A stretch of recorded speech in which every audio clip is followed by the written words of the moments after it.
Have you ever left a social gathering feeling like something was drained from you, even though you barely did anything? It's not ordinary tiredness, the kind that comes after physical effort. It's something more subtle and deeper. You get home in silence, with the feeling that you carried an invisible weight that no one around seems to have noticed.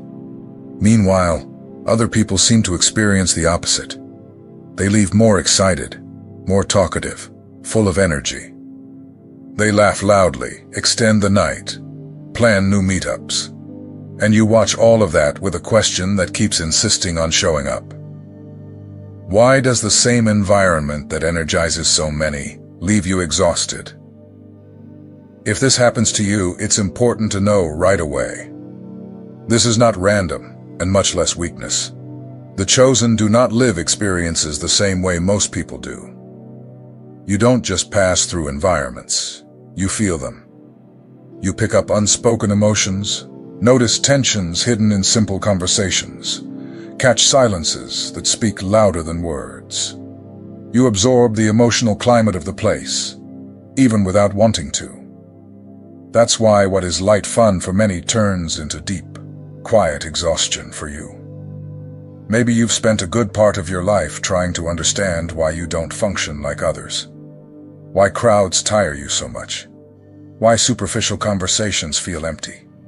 Why noisy environments drain your energy so quickly. At some point, you may even have thought something was wrong with you. But the truth is different. You weren't made for the surface. You were shaped for depth. The world values those who talk more, show up more, and adapt easily. But it rarely recognizes those who feel more, observe more, and need silence to recover. That sensitivity that tires you is also what allows you to understand people better and see beyond appearances. When you understand that, guilt decreases and comparison loses strength. Protecting your energy stops being selfishness and becomes wisdom. If this content speaks to your soul, you're in the right place. I am George. Stay with us, follow the channel, and allow yourself to understand who you truly are. Your energy is far too valuable to be wasted. The tiredness. No one can explain. Have you noticed how some social gatherings seem to take something out of you, even when you barely talk? It's not ordinary tiredness, the kind that comes after a full day of tasks or physical effort. It's something deeper, quieter, hard to name. You arrive well, whole, but you leave different, as if you had left pieces of yourself scattered around the environment. What confuses you most is the contrast. While you feel that inner emptiness, the people around you seem to gain energy. They speak louder, laugh more easily, get more excited as time goes on. What weighs on you seems light to them. That difference stands out and many times hurts in silence, because it's not easy to explain what you feel. This kind of tiredness doesn't show up clearly in the body. It doesn't appear as muscle pain or immediate sleepiness. It settles in the mind and chest. It's an invisible overload, made of too many stimuli, mixed emotions, and subtle information that enters without asking permission. Even when you don't actively participate, you feel as if you were on alert the entire time. Many chosen spend years trying to ignore this inner signal. They stay in places where the body is asking to leave. They go beyond their own limits so they won't seem strange, cold, or antisocial. They fake energy when everything inside is asking for silence and withdrawal. They do this because they learned that leaving early is rude, that silence makes people uncomfortable, that stepping away is a sign of weakness. Over time, that constant effort starts to demand a price. Irritation appears for no apparent reason, emotional confusion, a feeling of not belonging. You try to adapt, try to fit in, but something always feels out of place. No matter how hard you try, the wear repeats itself. The tiredness returns, gathering after gathering, like an inner warning that insists on being heard. What almost no one explains is that this exhaustion doesn't come from the interaction itself, but from the way you interact with the world. You don't move through environments superficially. You enter fully, Your presence is deep. Even when you are quiet, observing more than speaking, you feel before you think. While some people only hear words, you pick up intentions. While others observe gestures, you perceive emotions hidden behind them. This reading happens automatically without conscious effort. Your internal system is always active, always attentive. There is no off switch, and that is exactly why everything becomes so tiring. There is also invisible noise. Not just sounds, but unspoken expectations, silent tensions, subtle comparisons, disputes disguised as friendliness. All of this circulates in the air. For many, it goes unnoticed. For you, it weighs. It's as if the whole environment were speaking at the same time, even without saying a single word.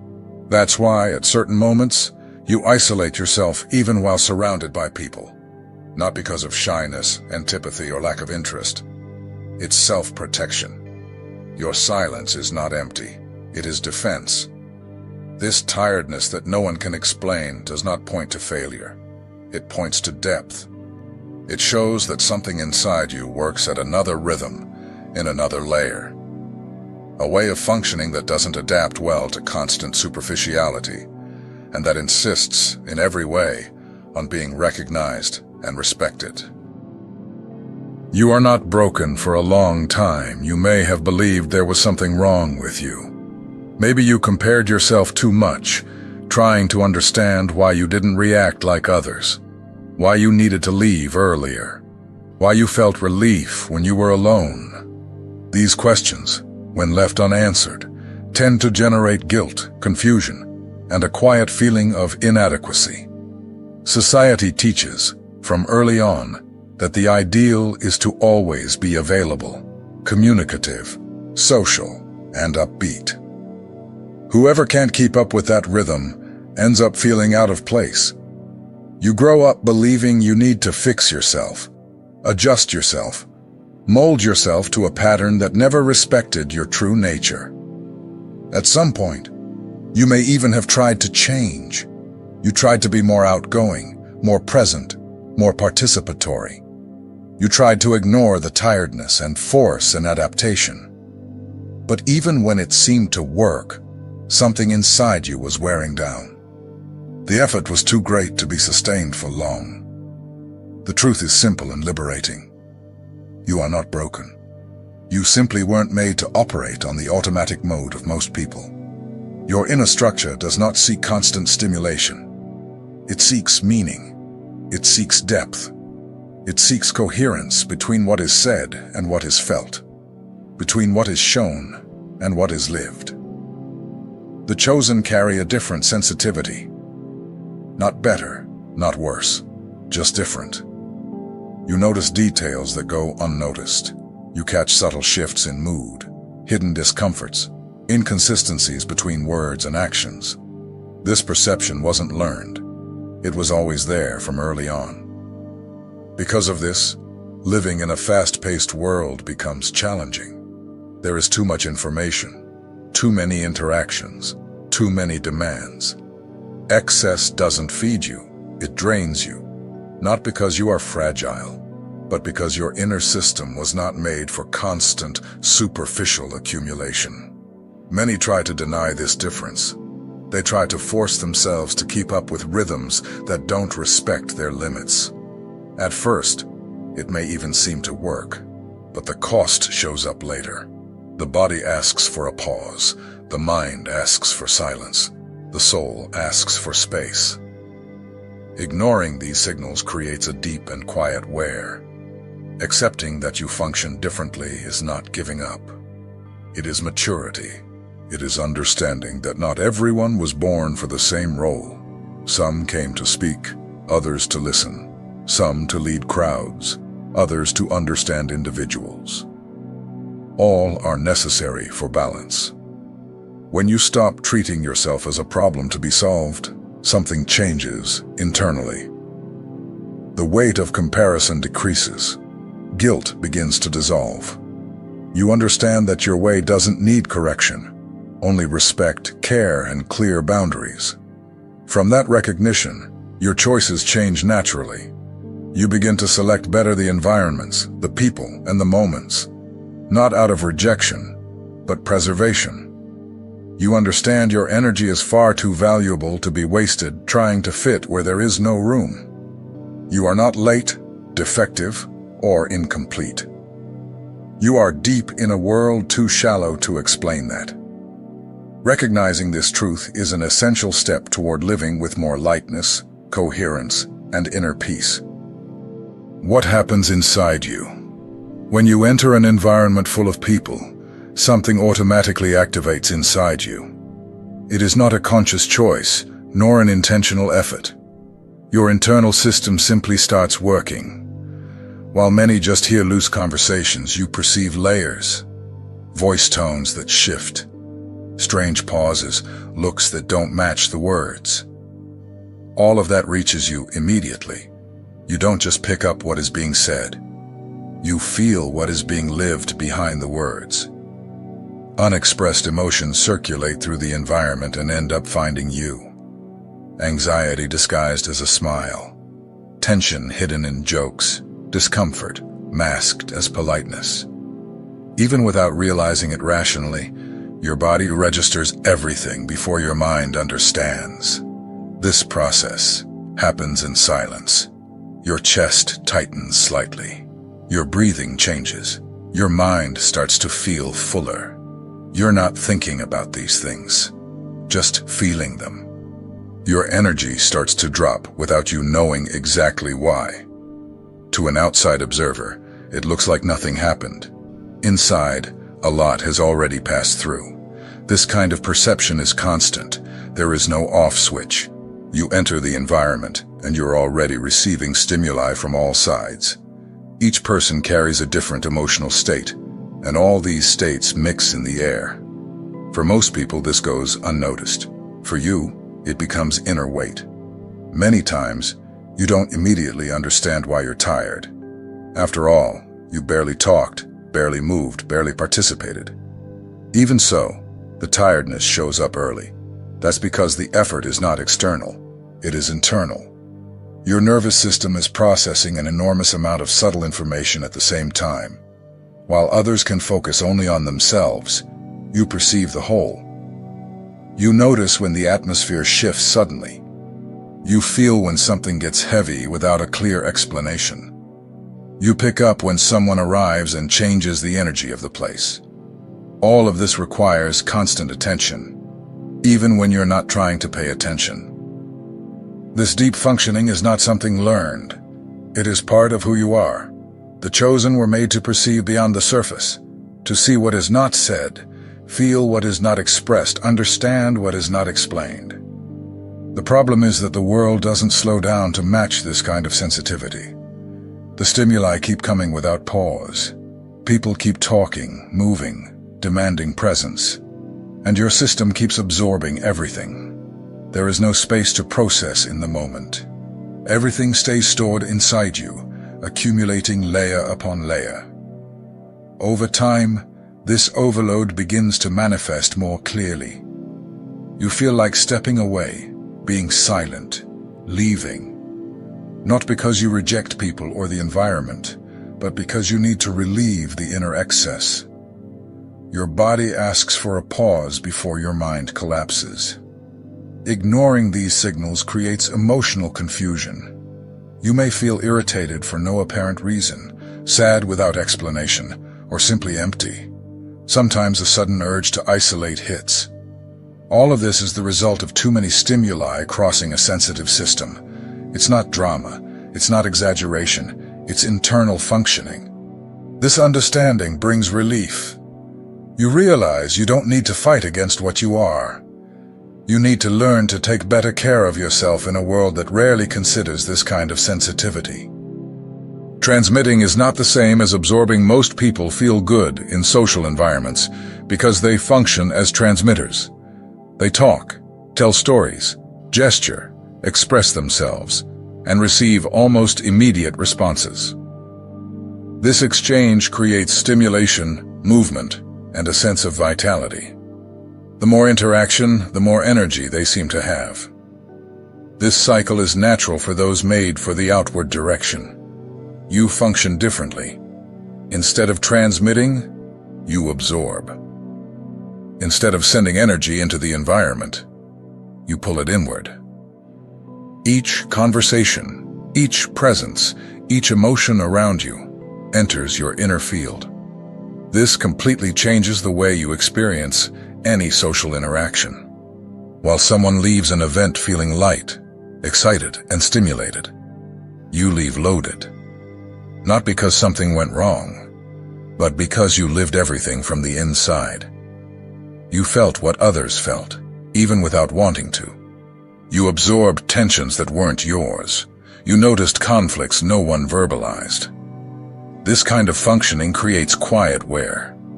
From the outside, it looks like you just took part in a normal gathering. Inside, you went through a real emotional processing.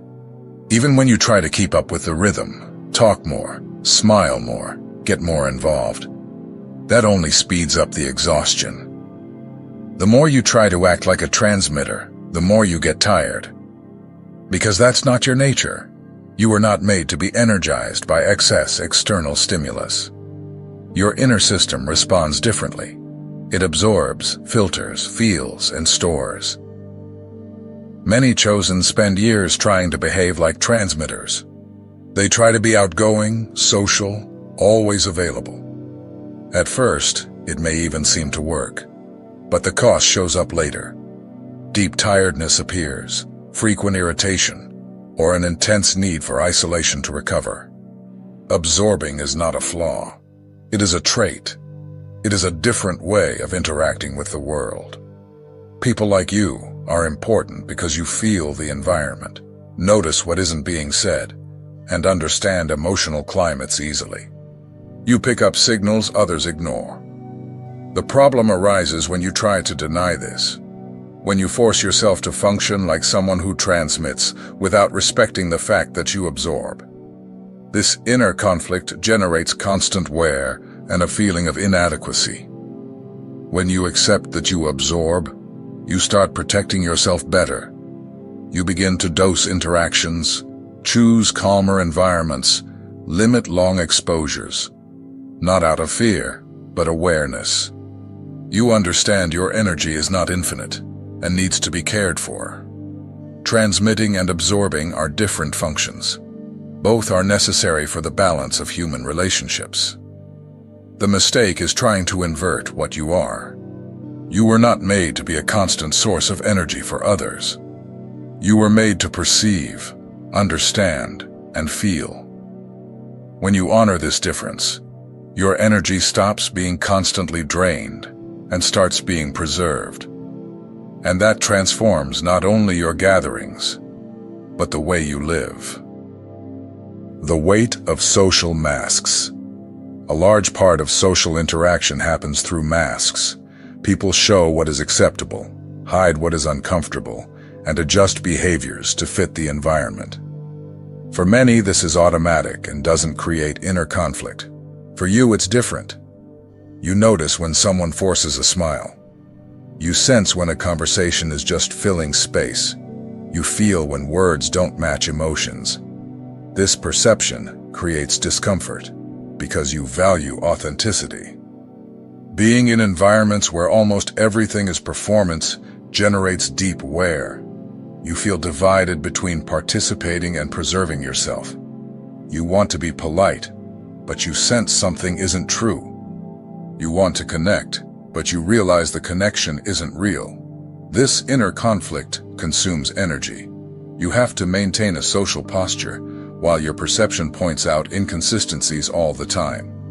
It's like watching a play knowing it's a play, while everyone acts as if it were real. Over time, this generates emotional tiredness. It's not only the environment that weighs, it's the lack of truth. Shallow conversations, automatic compliments, disputes disguised as friendliness. All of this creates inner noise for someone who feels deeply. The chosen tend to seek depth even when the environment doesn't offer it. When that doesn't happen, frustration appears. Not because you are too demanding, but because your nature asks for something more real. Trying to adapt to this game for too long creates disconnection from yourself. You start to feel empty, displaced, as if you're always acting. This constant effort wears you down more than the socializing itself. Recognizing this weight helps you choose better where to be. Simpler environments, truer people, more sincere conversations relieve this tiredness. It's not isolation, it's alignment. You don't need many interactions. You need real interactions. Fewer masks mean less wear and more true presence. Solitude as healing. When you are alone, something inside you starts to reorganize naturally. External noise decreases, the mind slows down, and the body releases tensions you didn't always realize you were carrying. Breathing becomes deeper, thoughts lose urgency. There is no demand, no expectation. You don't need to respond, please, or adapt. You can simply exist in your own way. For the chosen, solitude doesn't hurt. It heals. It's in this silent space that everything you absorbed begins to find its place. Emotions settle, experiences are digested, thoughts get organized. The body understands it can lower its guard. This time alone is not fleeing the world. It is a vital need to maintain inner balance. While many people feel emptiness when they are alone, you feel relief. Silence doesn't bother you. It holds you. It creates space for you to hear yourself again. It is in solitude that you return to yourself, reconnect with your essence, and recover the energy drained in full, intense, or emotionally loaded environments. Without constant external stimuli, your nervous system finds balance. You stop reacting automatically to everything around you and begin to perceive more clearly what you truly feel. Little by little, it becomes easier to distinguish what is yours from what was absorbed from others. This process is essential for preserving your emotional and mental health. Denying this need to withdraw creates accumulated wear. When you ignore your limits, the body and mind demand payment. Confusion arises, irritation, a feeling of being lost or emotionally overloaded. Time alone functions as an internal adjustment, a natural way to prevent this excess from becoming permanent weight. Honoring your moments of solitude doesn't mean rejecting the world or distancing yourself from people. It means returning to it more whole. After you recover, you become more present, more conscious, and less reactive. Your interactions gain more quality because you aren't operating at the edge. Solitude gives you back to yourself. It doesn't isolate you. It strengthens you. It is in this space that you understand what you feel, what you want, and what you need. When you accept solitude as part of your nature, guilt disappears. You start respecting yourself more, listening to yourself more, and demanding less from yourself. Making it this far means something in you recognized this message. Maybe for the first time, you were able to put into words an old tiredness, a feeling that was always there, but never explained with clarity. Understanding why social events exhaust you doesn't change who you are, but it changes how you treat yourself. When you recognize that you are not like most people, comparison loses strength. You stop measuring your energy with other people's ruler. You stop blaming yourself for needing pauses, silence, and distance. You begin to understand that your way of living experiences is deeper, more sensitive, and therefore more internally demanding. The chosen were not made to absorb everything without consequences. Each environment leaves marks. Each interaction leaves emotional residue. Pretending this doesn't exist only increases the wear. True care begins when you respect your limits and accept that not every invitation needs to be accepted, and not every presence needs to be maintained until the end. Protecting your energy is not withdrawing from the world. It is learning to relate to it more consciously. It is choosing where to be, with whom to be, and for how long to be. It is noticing when your body asks for withdrawal and meeting that request without guilt or excessive justification. Over time, this shift in posture transforms your relationships. You begin to value true conversations instead of many empty words. You begin to seek people who respect your rhythm, who understand your silence, who don't demand constant performance. These encounters don't drain you, they sustain you. You also begin to realize that your sensitivity is not only something that tires you, it is also what allows you to understand more, feel more, see beyond the obvious. It is this same sensitivity that makes you attentive, empathetic, and deep. The problem was never feeling too much, but living in environments that don't respect that. When you honor your nature, tiredness stops being an enemy and becomes a signal. A warning that it's time to return to yourself. Slow down. Reconnect. You don't need to harden yourself to survive. You need to take care of yourself to remain whole. The world will always need the loud and outgoing, but it also needs the quiet and attentive. It needs those who speak and those who listen. It needs those who lead on stage and those who sustain in the backstage. Your place exists, even if it isn't always recognized immediately. If this content made sense to you, write in the comments what tires you most in social environments or in which situations you feel your energy being drained. Your experience can help other people feel less alone.